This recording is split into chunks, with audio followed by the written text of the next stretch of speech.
What's up, friends? Brittany Richmond here with the Speaker Lab. Welcome back to another Sunday Short. And as you can tell, I'm not currently in my office if you guys are watching the video. And also, again, I struggle with looking at you and looking at the screen. So I'm kind of going back and forth with both. I hope I'm not confusing you. But I wanted to talk today about something we just interviewed Eric Ream about on our podcast, which is geographical prospecting. Okay. And because I'm literally doing it right now. So I have a discovery call next week with a activities coordinator at a high school in Tennessee.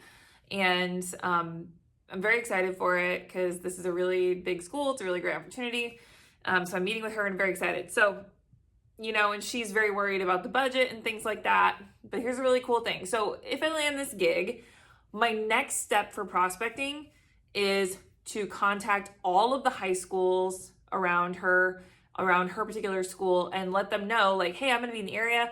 They've already paid for travel. I will come in and speak for your students if it's something that you want to organize. So I'm gonna try and get 2 or 3 more schools within this potential week. That would be my goal.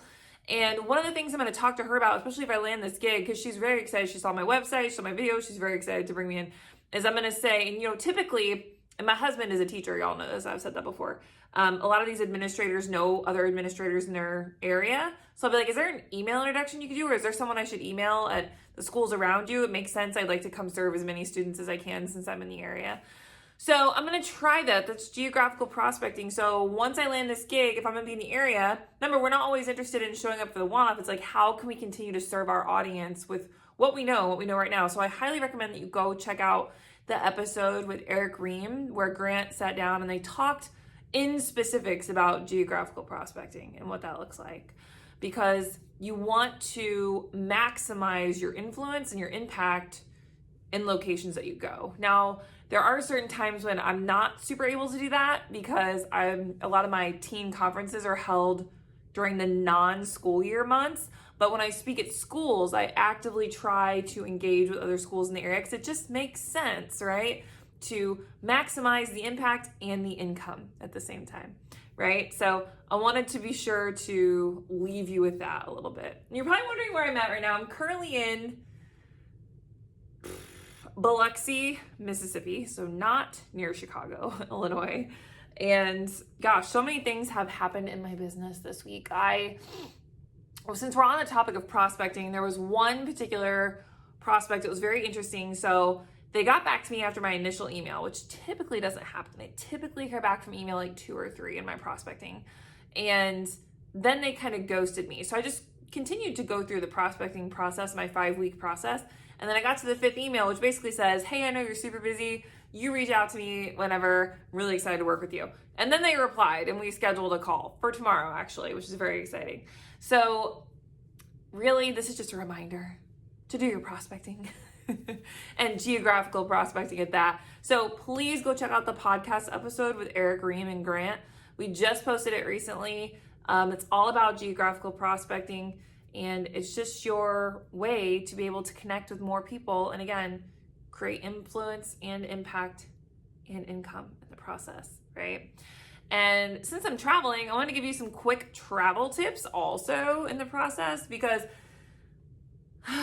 there's so much grace. So I have some speaker friends that I follow their Instagrams because literally they have the craziest travel when they go speak. So one gentleman in particular, when I think he just posted the other day, is got off stage at 10 a.m., flight boards at 10:50, and he's in the Uber, when he took this picture, and I'm every time, he cuts it super close. So I don't mind cutting it close when I'm not traveling for speaking, okay? If I'm speaking, I'm the type of person that's I'm gonna go a day early, unless it's an evening thing, I and it's local-ish, if it's under 5 hours, I consider that local, right? For driving or whatever. But I like to get there a little early, right? Because you literally never know what's gonna happen. And I just don't need that kind of stress. I speak on anxiety. Why would I want to experience it? And also, truly, if I had some serious anxiety about travel, that would be how I would totally open my talk when I got to guys, let me tell you really quick, what happened on my way here. People love that kind of relatability factor. But I wanted to make sure I talked, oh yes, travel. So Couple of things to remind you while you're traveling, okay, especially as a speaker. And I believe Grant talks a lot about this in his book, is like the day of the event. Especially when you travel, things are just off, right? Like your routine is off, you know, how you're eating is off, you know, hydration is typically off.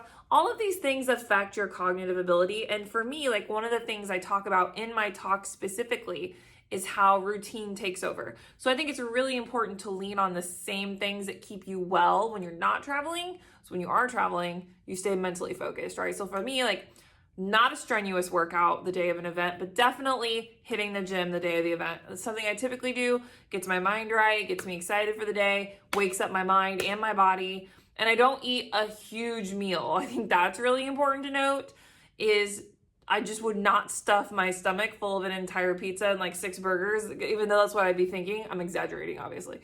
But something light to carry me over, right? Because whether or not you're nervous, you still get like anticipation, excitement, right? Also, this is just a reminder just to eat in general, okay? That's something I struggle with, is when I travel, I tend not to eat as much. That's just something I've always struggled with. And then reminder to stay hydrated, friends. Nobody wants you to be dehydrated on stage. And because of that, I have seen people not be sick on stage, but you can just tell that like their energy is low, and you don't want to lock your knees, because if you're not eating well and you're not hydrated, you could pass out. I mean, there's so many different layers there, right? So just make sure you take care of yourself while you travel. That's the key here. Take care of yourself while you travel, okay? Take care of yourself while you travel. Don't